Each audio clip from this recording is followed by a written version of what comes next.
Live from Baumhauer's Victory Grill in Vestavia Hills, Alabama. Welcome to Crimson Tide Rewind. Presented by Bud Light. It's for the fans. Golden Flake, the official potato chip of the Alabama Crimson Tide. And by Baumhauer's Victory Grill. Legendary fun, legendary food, and the official watch party location of the Crimson Tide.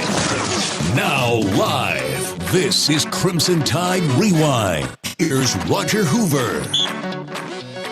Welcome to Crimson Tide Rewind, presented by Bud Light. Hello again, everybody. I'm Roger Hoover alongside former Crimson Tide linebacker Corey Reamer, and it's great to be with you tonight at Baumhauer's Victory Grill in Vestavia Hills, Alabama. Roll Tide, everyone. Hey, Roll Tide anyways, right? That's all right. We can say it. Yeah, absolutely. What a game. Unfortunately, on the losing end of this one, but probably one of the most exciting games that we've seen out of this rivalry in a really long time, probably over about 10 or 12 years since we've had one that's been this close, and it lived up to the bill. There was a lot of hype going into this one, and it definitely didn't disappoint. A lot of points that were scored. Unfortunately, we walk out of Knoxville a loser, and now we got to regroup and get ready for the rest of the season.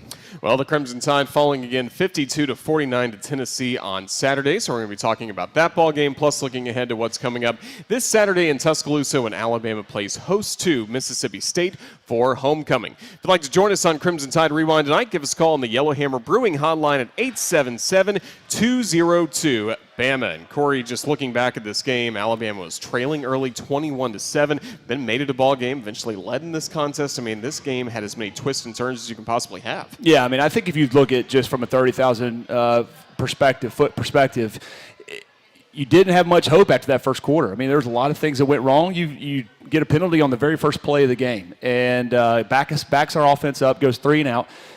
Tennessee scores on their first drive, and then we turn around and answer, tie it up 7-7, and then things kind of got away from us there for the rest of that quarter, and it looked pretty dire. There was a lot of things that didn't go our way, and they were executing at an extremely high level.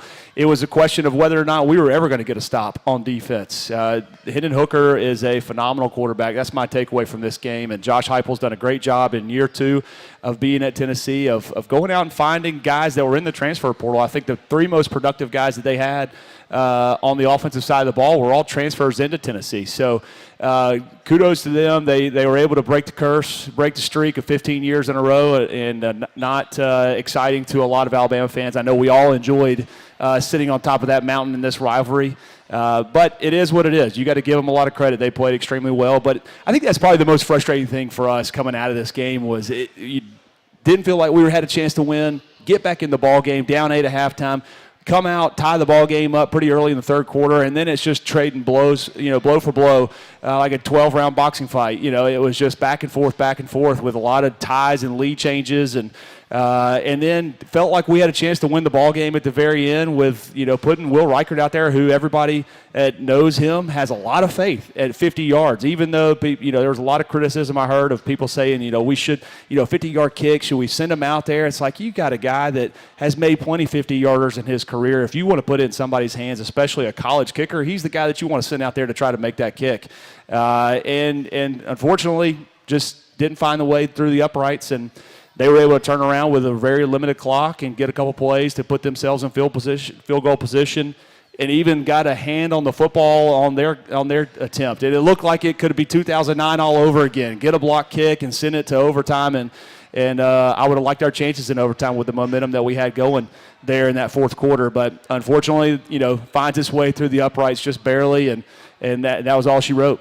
Can you believe a tip ball at the line of scrimmage traveled as far as it did, even if it was ugly knuckling all the way to the goal post? I'm amazed it went that far. Yeah, I am too. I mean, 40-yard kick, you get it tipped at the line of scrimmage, and it was spinning sideways. It's like, how in the world? Most kickers can't get it to go 40 yards, or a lot of kickers can't get it to go 40 yards when it's hit perfectly, and this one gets tipped, and maybe that's why it did. It looked like it was tipped up. It wasn't just blocked. It was kind of tipped up. And Byron Young got his hand on it. Phenomenal play. I mean, just to be a guy that's his size to be able to jump over the line and get in the way and get his hand on the football And it's just, sometimes just fate's not on our side.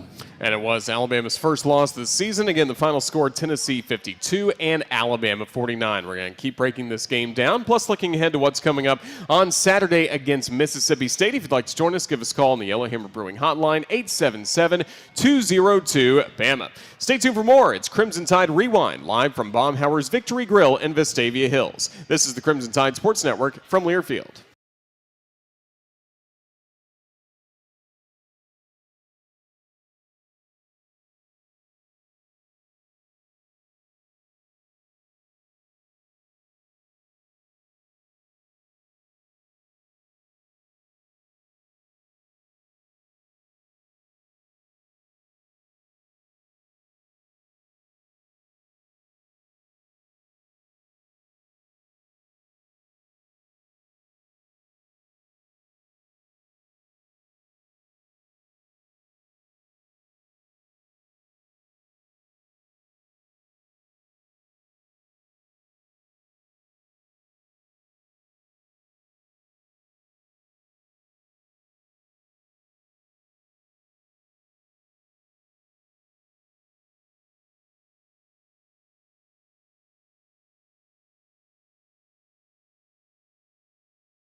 To the edge, 10, 5, touchdown, Alabama.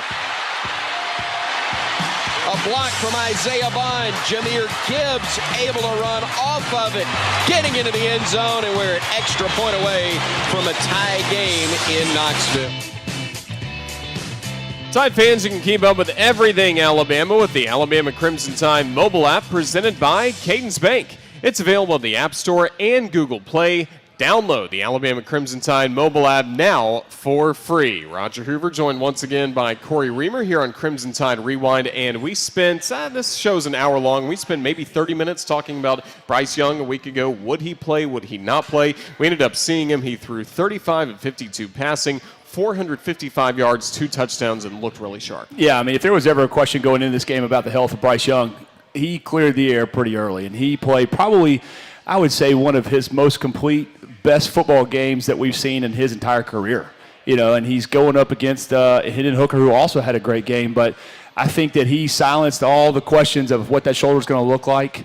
And if it wasn't for Bryce, I don't even think we have a chance to be in this ball game. He made plays all night with his feet, scrambling, keeping plays alive, finding open guys downfield when it looked like he was dead to rights. I mean, even close when we were in the red zone, I can't remember when it was, looked like he was about to try to run it up the gut and pulls two defenders off of a receiver, and he finds the open guy to complete pass and score a touchdown. He played, you can't say enough about him. You can tell he's just the ultimate competitor, and he wanted to play in this game. And he was, sometimes throughout this season has been so dependent on Bryce Young to continue to make plays.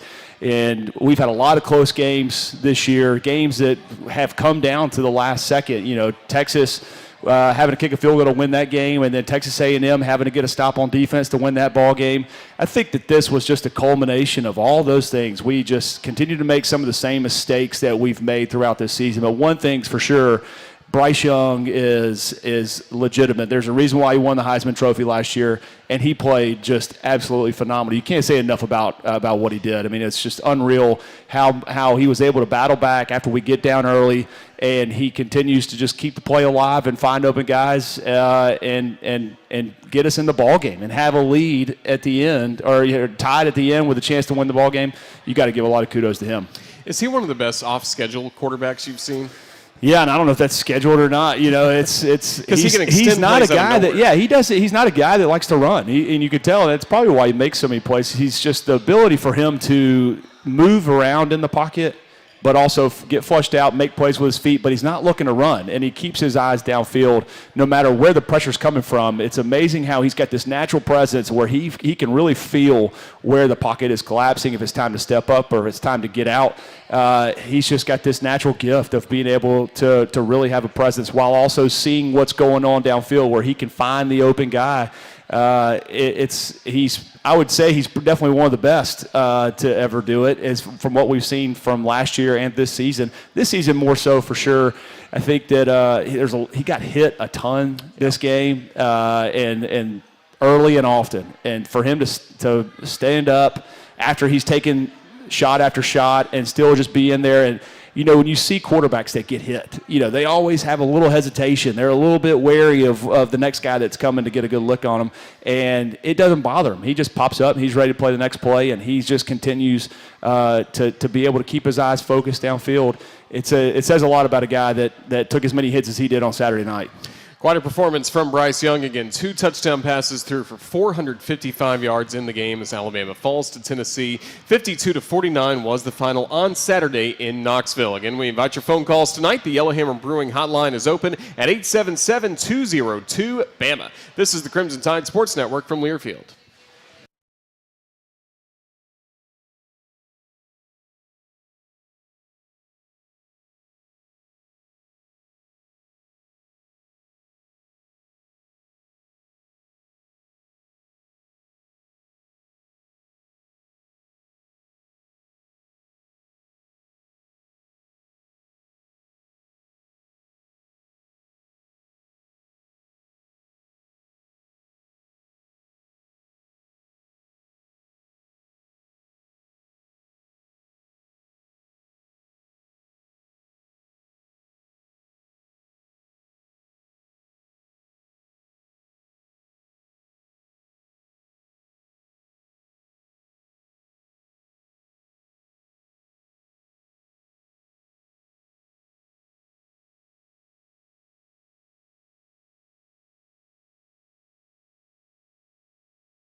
Gibbs in the backfield with him. Play clock under 5 as Earl goes in motion to the left.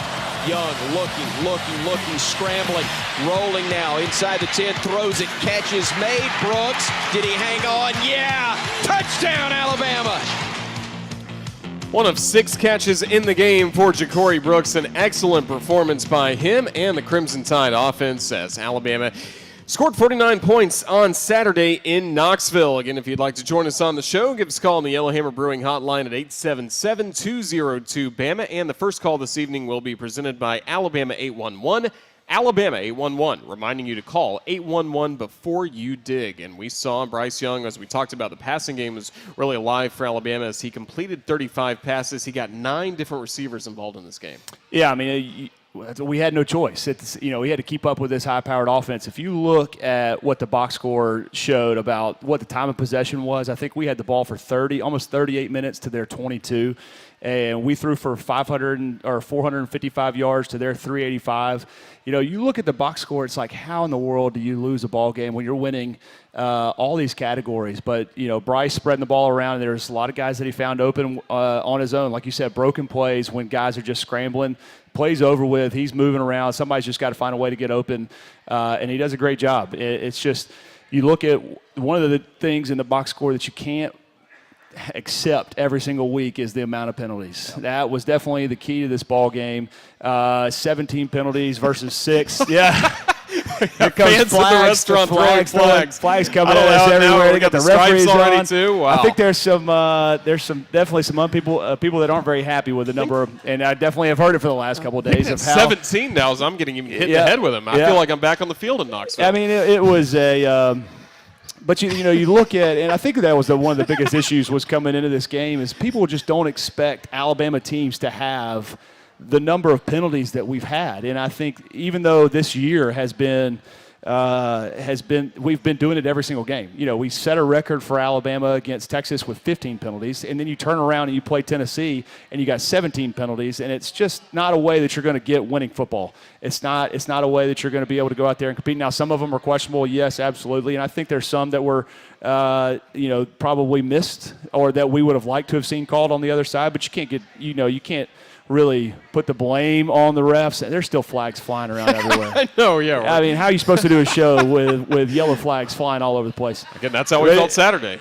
Exactly. I mean, and it really broke what it's done to us is broke the momentum of what this segment is, and it's exactly what it did on Saturday. I'm just glad we have highlighter yellow instead of orange. Yeah, and these are light. These don't hurt too bad. No. But yeah, it's definitely unacceptable, and I know Coach Saban's frustrated with it. There weren't as many of self-inflicted penalties as we had, but you talk about the very first play of the game, you got a penalty on the opening kickoff, and it backs the offense up inside the 20-yard line, starting at Tennessee in a hostile environment, and it was one of the loudest games that we've ever been a part of. I wasn't there, but what you said and everybody that I've talked to has talked about how loud it was. You're just putting yourself in bad position just right from the jump street. And you can't have those things happen, and they're drive killers or drive extenders if you're committing them on defense. The pass interference calls that, there was some that were called, some that weren't, and it just felt like another game. And the expectations are for us to play more disciplined than we have through the first 7 games of this season. And it's just unlike Alabama to go out there to commit this many penalties. And Coach Saban talked about it. We've got to fix this. This is definitely a problem. It's just going to take some discipline or some changes in personnel to eliminate those things if people can't get it corrected. Why don't we go to the Yellowhammer Brewing hotline? Again, that number 877-202-BAMA. And our first call that's presented by Alabama 811 comes from Birmingham. Michael joins us now. Roll Tide, Michael. Roll Tide anyhow, guys. I was very disgusted with that game ended. Very disgusted. And the penalties was just lopsided. I mean, we get 17 penalties. Tennessee gets 5 or 6 penalties. And wasn't it a targeting penalty that the guy hit the man Bryce Young and he just overlooked it? An NFL penalty call against Alabama. When we intercepted the ball, Kendrick ran the ball back, but they called it back. Well, the flag just came off out of nowhere. That was a very late call. That was no pass interference. He timed that play, and the ball got knocked in the air. Kendrick ran it back, and they call interference. The missed field goal. Why didn't play offer O'Brien run the ball instead of trying to go see play passes, incomplete passes, and then put the pressure on the kicker to make a 50-yard field goal, miss field goal. And then our defense didn't want to try to be aggressive and then 5 possessions for Tennessee. You know.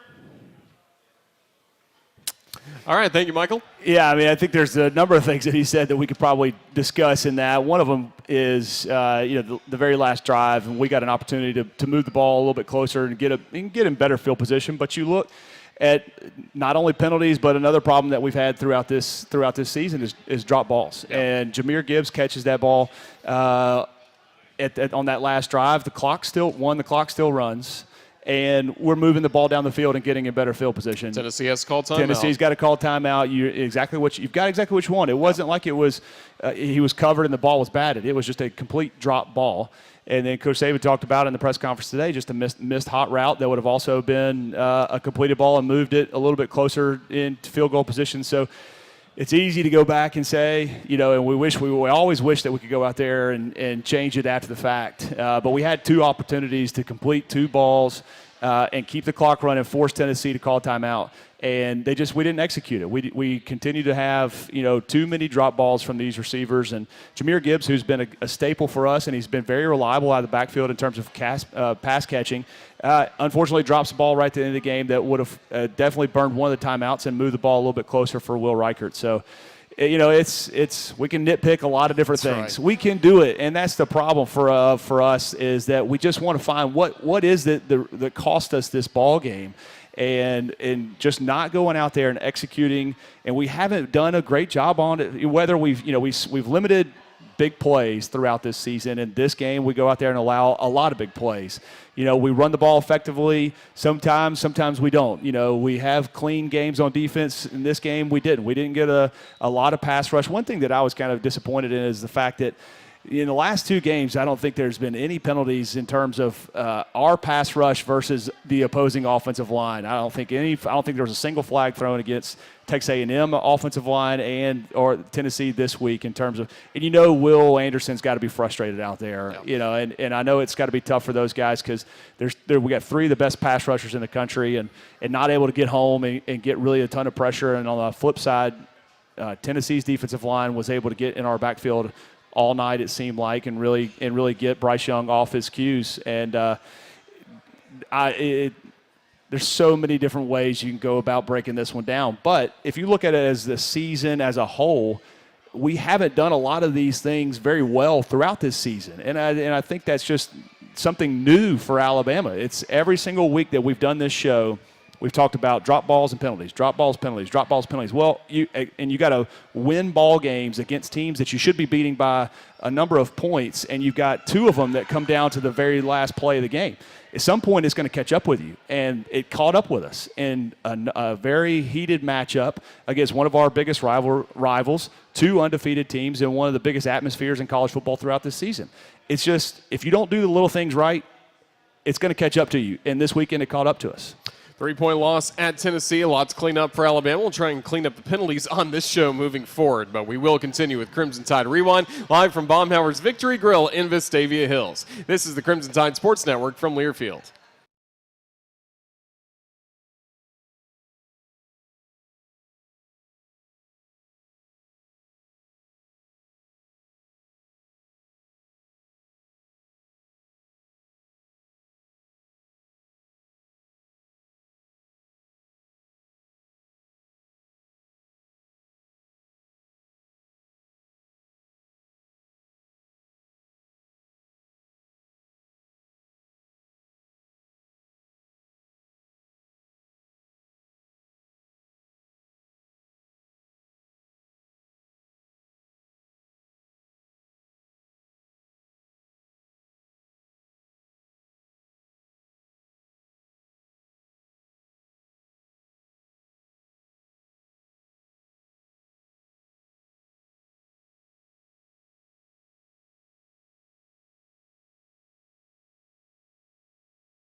43-yard line. It'll be 4th down from right there. Jalen Wright got to carry.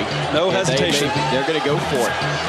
They didn't make it earlier on 4th down. They're going to bring everybody in on 4th down and about 2.5 for 3. They'll swing it out. Catch is made. Branch delivers the hit. He got help, and he's going down. Jacob Warren brings him down, or gets brought down by the Bama D, and the Crimson Tide, the yard marker says 3rd down. That was wrong. That was 4th down, was it not? Hang on, the officials are talking about it now. That should have been 4th down. It's Alabama football, but they didn't change the marker on the field. If you'd like to be part of tonight's Crimson Tide Rewind show, submit your question to Corey Reamer on the Alabama Media Group Twitter line at @UA_CTSN, or leave a comment in the comments section of our live streams on social media for the video stream. And that's brought to you by AL.com, your source for SEC sports. Why don't we go back to the Yellowhammer Brewing Hotline? Again, the number 877-202-BAMA. Let's go up to Huntsville, where Charlie joins us now. Roll Tide, Charlie. Roll. Corey, weren't you taught in high school when there was a fumble, you tried to fall on the ball, not pick it up, and all these penalties? Don't you see from your high school experience that those penalties, like a wide receiver being illegal in motion, a false start from a wide receiver? Coaches have got to be able to take care of that. Yeah, I think that the penalties are obviously the most frustrating. We've had a couple conversations here with some of the folks that are with us at the restaurant too, and it's just, you're trying to make sense of it. You're trying to figure out, why are we committing so many penalties? Is it coaches? Is it players? Or who's it on? And it's hard because, it's not something that it's not worked on during practice. It's something that has, and with as many as we've committed throughout the season, that it has been a huge point of emphasis throughout every single practice that we have. And I was telling some of the guys here, we've got referees throughout the field during practice. They're every single time, if they're told, don't take it easy on them. If you see something during practice, you better throw that flag, whether in lean on the air of throwing it versus not throwing it. Right. Overcall this, because we've got to learn. These guys have got to learn how to play without committing penalties. And sometimes it's just the nature of the game. You go out there and you play, and some things are called that are subjective, but then there's some things that are just, on us. Self-discipline, jumping off sides, illegal substitution, not too many men on the field. All those things are just disciplinary and not paying attention, not focusing. And the coaches can yell until they're blue in the face, but a player's the one that's out there that's got to execute. And if you're sitting there in an environment like that, and I think it was Jahmyr Gibbs that got a false start on him at one point, and he's got his eyes down the line looking at the football, and there's no other thing that you should be paying attention to except for the movement of that football. There's no snap count. There's no clap. There's nothing that should be moving you off that ball until you see that football snap, and you still jump off sides. There's only so much that you can do from a coaching standpoint where it's got to turn to a player who's just focused. You just got to focus and figure out that you got to be dialed in where you're not the one that's making these mistakes. And you've got to learn from the ones that you've made. And we haven't figured out how to learn from the ones that are from the previous weeks. And then the fumble situation, I don't know if he was talking about the punt.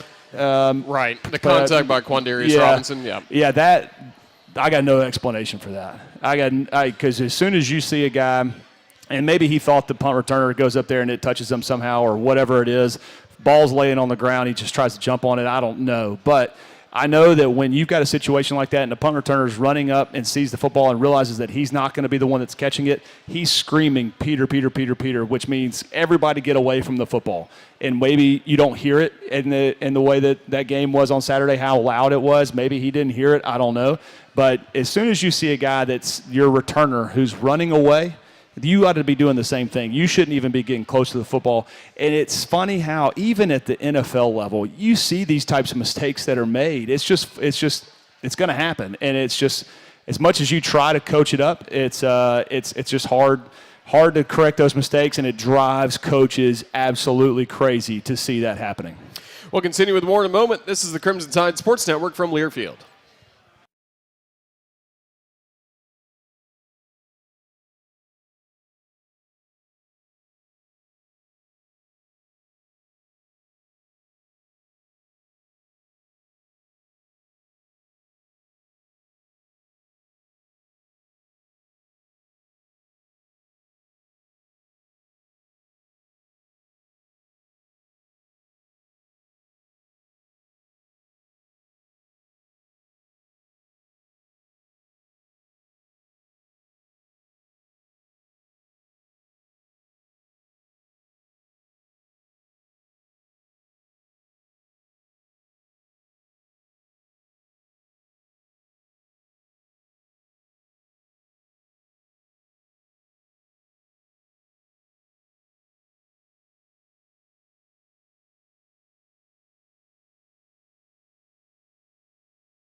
Gibbs up the middle, 20, 15, 10, 5, to the checkerboards. Touchdown, Alabama. 26 yards. Jahmyr Gibbs has made it a 2-point game, and Alabama's going to try to tie it right here. One of 3 touchdowns for Jahmyr Gibbs against Tennessee last Saturday in Knoxville. If you'd like to join us on Crimson Tide Rewind, you can submit your question to Corey Reamer on the Alabama Media Group Twitter line at UA_CTSN, brought to you by AL.com, your source for SEC sports. You can also give us a call on the Yellowhammer Brewing hotline like Wayne did. He joins us from Florence. Roll Tide, Wayne. Hey, Roll Tide. I got a question here, not many. We had the better team. They had the taller, bigger, stronger receivers than we did.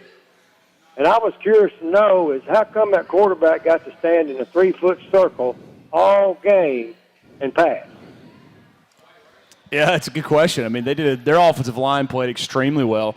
And not only that, but they were playing with a backup left tackle at one point as well. And we just couldn't find a way to get home. And we were running blitz packages. We had all kinds of pressures dialed up, and we just couldn't find a way to really get after them. And it was frustrating. You know, if as frustrating as it is for us, you know that Will Anderson and company with the cheetah package being out there a pretty good amount of the time, trying to figure out a way just to get him off his mark and affect the throwing lanes. We just weren't successful at it. I mean, it's hard to figure out why he was able to have a clean pocket all night. But I would say that if you ask the Tennessee coaches or anybody that's evaluating this game, that had to be one of the best games that Tennessee's offensive line played. I think each team only had 1 sack, I think is what it was. I mean, there just wasn't a lot of quarterback pressures, or at least there was quarterback pressures, but not getting guys to the ground from a sack standpoint. It was they played a great game. I mean, sometimes it goes that way. Sometimes you just can't figure out what it is to get back there and flush them out of the pocket. And I think a lot of it has to do with sometimes the ball came out pretty quick. It wasn't just deep shot after deep shot. They were mixing it up doing a pretty good job of mixing the game plan up, getting the ball out fast. And then even on taking some deep shots, it's not like you're back there taking 5-step drops. And we talked about it last week a little bit too. Their game plan is not for Hendon Hooker to be back there and go from read 1, 2, 3, 4, find the open guy. I mean, he did have some of those plays, but a lot of those when you're taking deep shots is I kind of know where I'm going before the ball's even snapped. And I'm taking a 3-step drop and letting that ball fly. And you just saw how much air he was putting under the football to allow his receivers time to run away from the DBs and get underneath the football. And it was we've seen it from different quarterbacks where they try to throw more of it on a rope, a little bit of a line, and it's hard to execute if you don't have the time to let those receivers' routes kind of take form. And with the way he throws his deep ball, I mean, he's throwing it to the sky, and he's got a strong enough arm to do that and to throw it 40, 50 yards downfield to let his receivers run underneath that football. And he was hitting guys in stride. He played a phenomenal game. He didn't have anywhere it was throw it up and the receivers coming back, having to make a play on the football. He was hitting those guys in stride, and I think that's usually what their game plan is. That's what Heupel likes to draw, and we knew that going into it. They like to take shots, and they did exactly that on Saturday. How did Jalen Hyatt for Tennessee get so open to where he had 6 catches, 5 of them for touchdowns, 207 yards, and they were all deep shots basically? Yeah, pretty much. I mean, it was the way that their offense is set up. They like to put wide. We talked about it a little bit last week too. They like to put their wide receivers out as close to the sideline as they possibly can.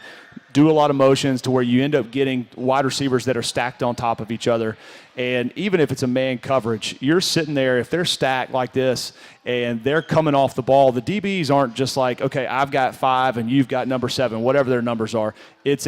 In Alabama's defense, the way it works is they're reading these guys for the first 7 yards that they're coming off the line of scrimmage. And you've got one corner safety who's playing the low route and one corner safety who's playing the high route.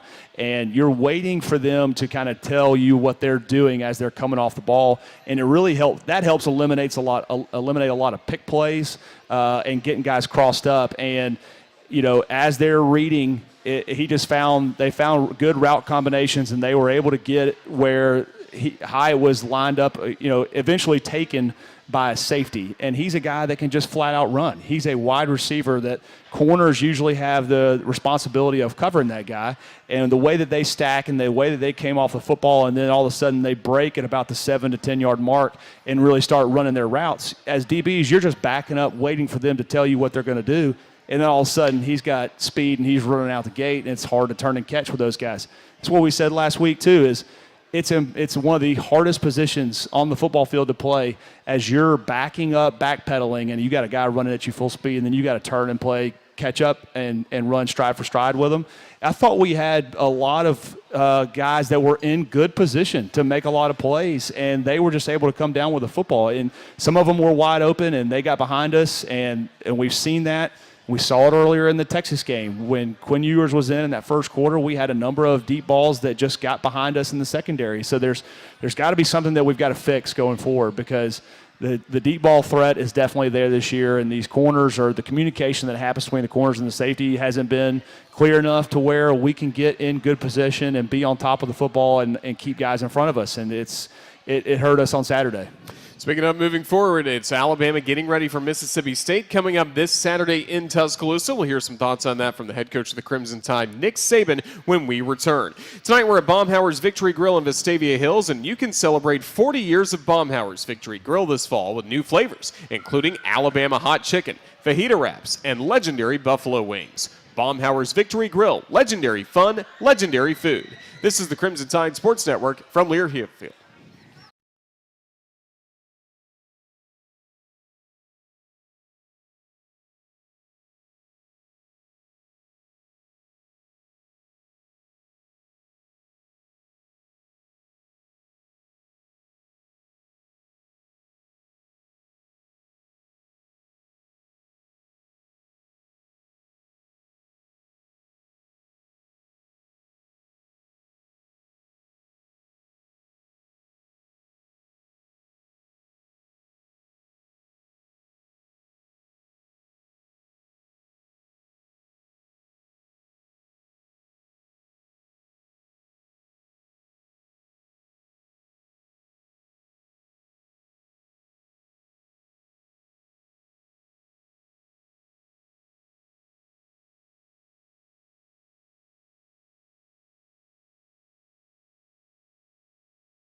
First loss of the season in the last game at Tennessee, but now looking forward to what's coming up Saturday against Mississippi State. And this week always begins with head coach Nick Saban meeting with the media in Tuscaloosa. Here's what Coach Saban had to say earlier today at his weekly press conference.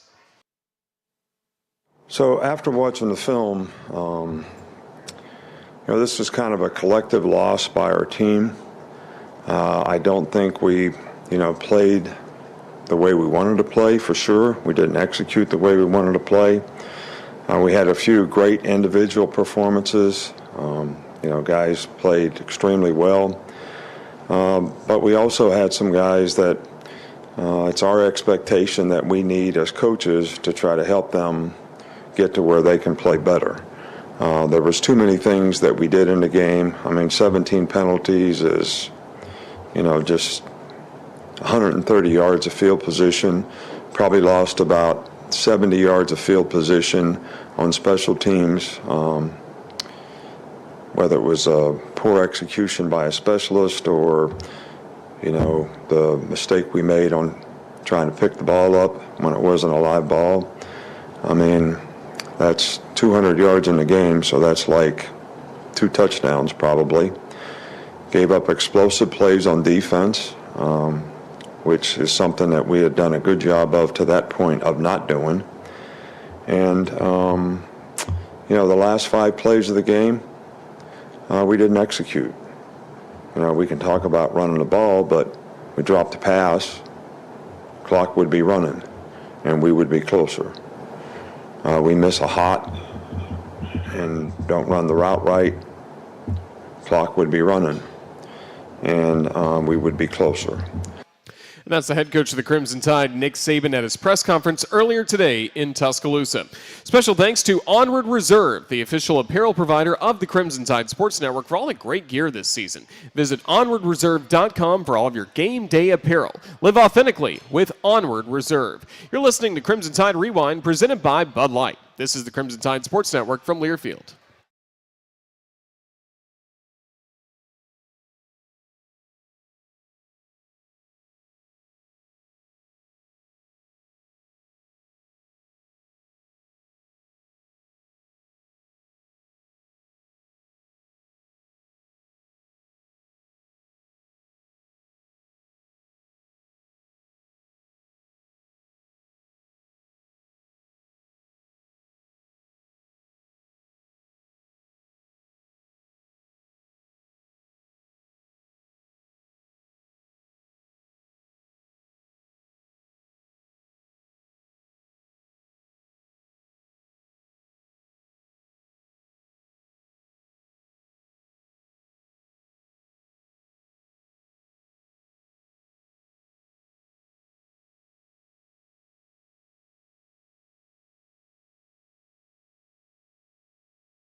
So 2nd and 8 balls from their own 16. They Ball down! On the deck, picked up Bama, touchdown, Dallas Turner, scoop and score, an assist from Barrett Jones as Alabama gets the takeaway and regains the lead.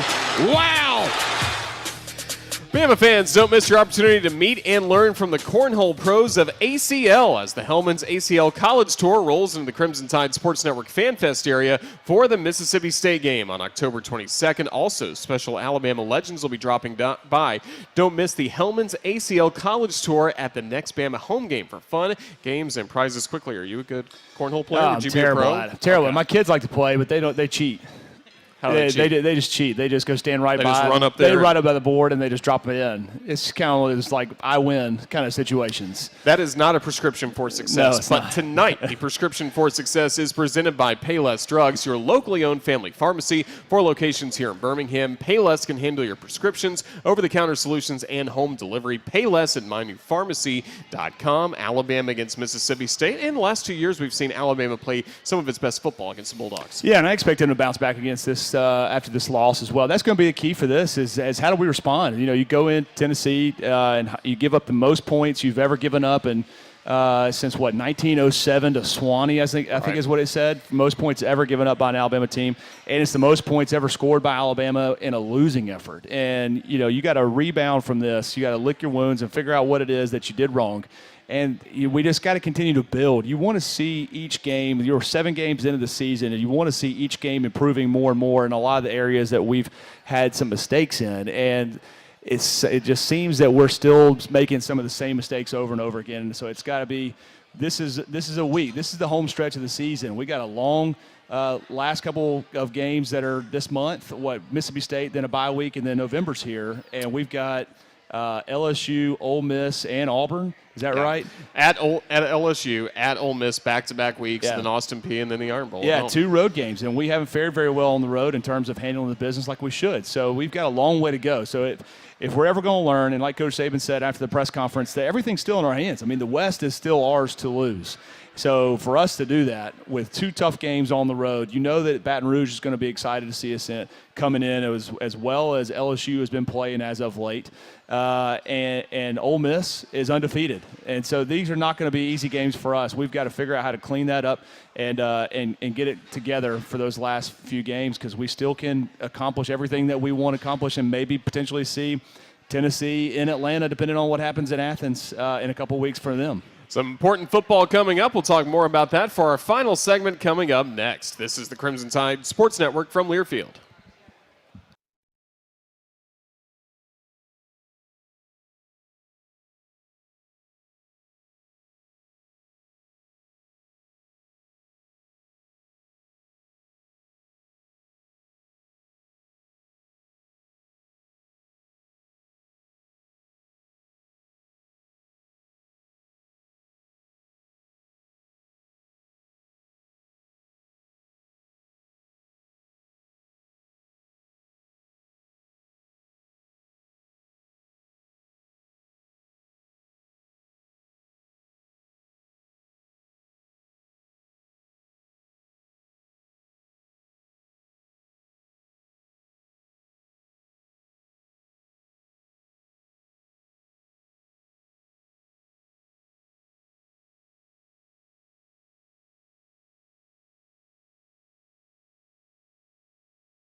What's on tap next for Bama is brought to you by Bud Light. Bud Light proudly welcomes back Tide fans to Bryant-Denny Stadium. This year, Bud Light is for the fans. We can't wait to see all the fans inside Bryant-Denny Stadium under the lights coming up this Saturday. 6 o'clock kickoff. Our coverage on the radio will begin at 3 o'clock for Alabama against Mississippi State in a game that can be considered a rivalry, obviously close geographically. So many meetings between these schools over the years. And again, Alabama has played some really good football of late against Bulldogs. Yeah, they have. And we got to continue. We got to bounce back from this one. And Mike Leach, he's watching this Tennessee tape very closely to figure out what it was exactly that's given us all kinds of fits from a defensive side of the football. And he's a guy that doesn't like to run the football. He loves to throw it. So he's going to be trying to attack us in the same way. And he's got a very capable quarterback in Will Rogers as well. I mean, this guy's been one of the top passing quarterbacks in the SEC for a couple years since he's been there. And they've had a lot of success on the offensive side of the football so far. And he's going to have some stuff dialed up. They're coming off a loss, as well, this past weekend against Kentucky. And it's going to be interesting to see how they bounce back. Mississippi State's just one of those teams that is high-powered of an offense as they are. They're just one of those that loves to play in the trenches too, especially from a defensive side of the ball. They're very physical. They like to get after quarterbacks, and they're very athletic. And there's a lot of guys that are on that roster who are natives of this state. And so this game means a lot to a lot of people that play at Mississippi State. So expect them to come in ready to go, coming off a loss as well, see how both teams bounce back. It should be a good football game. And again, Alabama really needing to clean some things up this week. If you would guess, what would maybe be a number of penalties we could expect if Alabama can right the ship? I hope for everybody's sake that it's 0 this next week. I hope we have no penalties. We play a flawless football game, and we don't mention penalties at all next week. But it's just one of those things that just it's hard to get corrected. It takes a lot of effort. A lot of players got to focus and figure out how to make it happen. We'll see. It's going to be – we got the home crowd this go around, home SEC refs. Hopefully they can help us out. I don't think we're going to need it. I think we just need to go out there and execute because there's going to be a lot more hostile, like we talked about earlier, a lot of hostile road games to come for the rest of this season. So we better figure out a way to get it cleaned up, or we could be facing another day like Saturday again later down the season. Corey, great job tonight. We'll talk to you pre- and post-game on Saturday. Roll Tide. Looking forward to it, Roger. Appreciate it. Roll Tide. That's Corey Reamer. I'm Roger Hoover, and that does it for this edition of Crimson Tide Rewind. And if you missed any portion of tonight's show, you can always catch it on demand on the Alabama Insider Podcast. You can download and subscribe wherever you get your podcast. Again, that does it tonight for Crimson Tide Rewind, presented by Bud Light, live from Baumhower's Victory Grill in Vestavia Hills. Got to say a special thanks to our on-site engineer, Todd Robbins, our video producer, Ethan Carabin, as well as our producers back at the studios, Jerry Kelly and Ethan Sargent, doing fine work. For Corey Reamer, I'm Roger Hoover, filling in for Eli Gold tonight, saying thank you for listening to Crimson Tide Rewind. Have a great night, and Roll Tide.